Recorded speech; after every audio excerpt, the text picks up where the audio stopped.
আজ আমরা যাচ্ছি হাওড়া থেকে কন্যাকুমারী।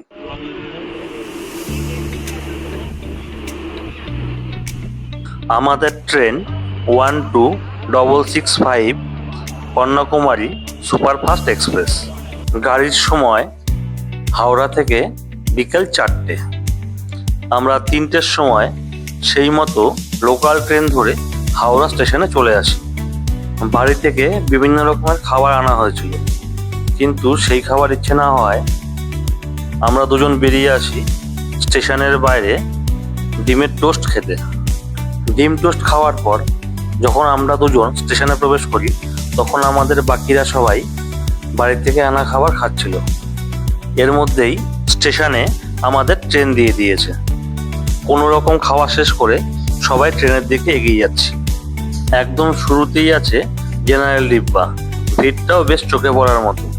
আমাদের যেতে হবে S4 কম্পার্টমেন্টে, একদম শেষের দিকে।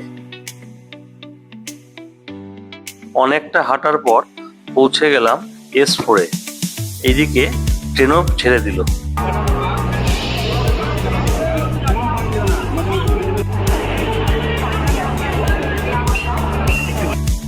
ট্রেনের ভেতরের ভিডিও খুব একটা করছি না, কারণ এতে ভিডিওটা অনেক বড় হয়ে যায়। ট্রেনে উঠেছি প্রায় 36 ঘন্টা আগে। এখন দাঁড়িয়ে আছি কপিলপট্টি স্টেশনে। এইখান থেকে কন্যাকুমারী আর মাত্র 4 ঘন্টার রাস্তা। এখন বাজে সকাল 5টা 10। 15 মিনিট এইখানে দাঁড়ানোর পর ট্রেন ছেড়ে দেয়।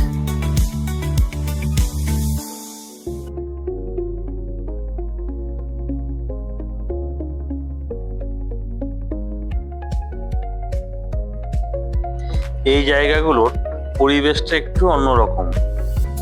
এত সকালেও এখানকার লোকজন জলে নেমে স্নান করছে।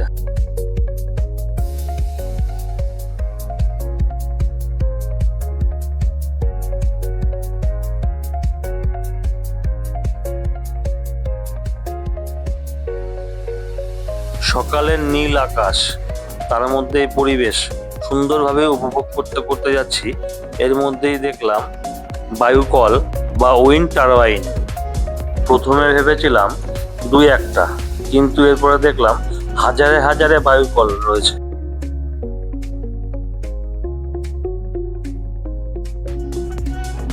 ট্রেনের মধ্যে দুরাত জেগে থাকার যে ক্লান্তি, এই পরিবেশ দেখার পর সেই ক্লান্তি কোথায় চলে গেল বুঝতে পারলাম না। জায়গাটা অনেকটা হলিউড সিনেমার মতো।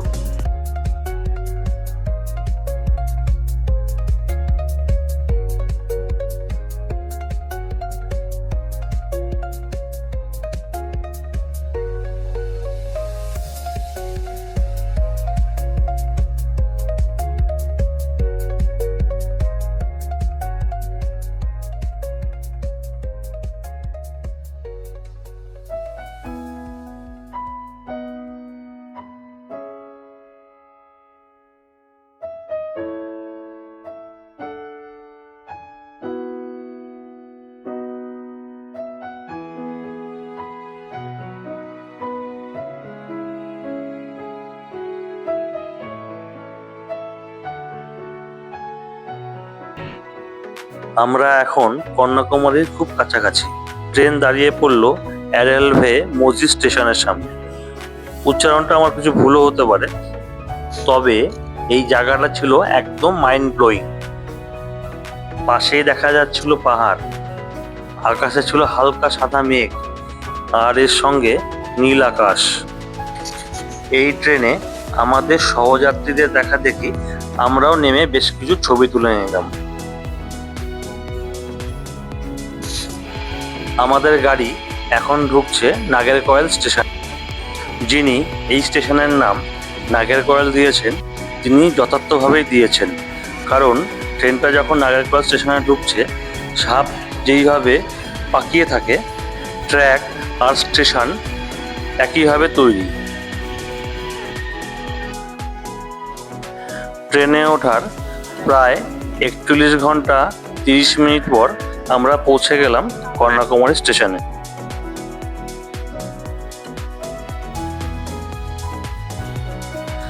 আমাদের হোটেল আগে থেকেই বুক করা ছিল, তাই হোটেলের গাড়ি স্টেশনে চলে এসেছে আমাদের নেওয়ার জন্য।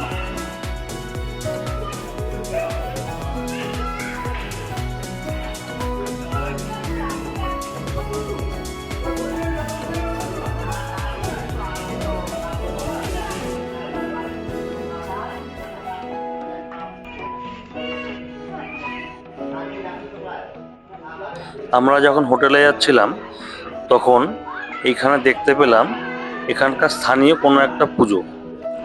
আমরা হোটেলে গিয়ে ফ্রেশ হয়ে নিই, ততক্ষণ আপনারা এই পুজোটা দেখতে থাকুন। দেখা হচ্ছে পরের ভিডিওতে। তবে যদি কেউ এই পুজোটার নাম জেনে থাকেন তাহলে অবশ্যই কমেন্ট বক্সে কমেন্ট করুন।